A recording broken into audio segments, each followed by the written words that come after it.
داشتن اینترنت آزاد برای خیلی‌ها یک موضوع عادی است.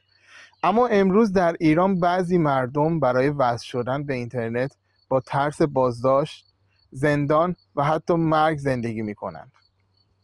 تصور کنید در دنیایی که همه با یک کلیک به جهان وصل می‌شوند، عده‌ای فقط به خاطر تلاش برای دسترسی آزاد به اطلاعات باید پنهان شوند و نگران آیندهشان باشند.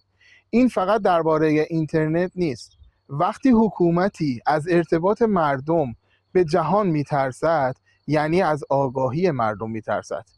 و خطرناکتر اینجاست که فضای ترس هر روز سنگین‌تر میشود، تا جایی که حالا بسیاری از مردم حتی از شنیده شدن نامشان هم میترسند.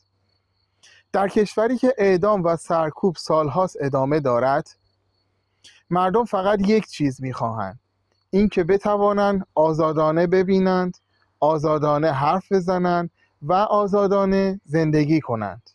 اما سوال اینجاست: چرا حق ساده ارتباط با جهان باید اینقدر پرهزینه باشه؟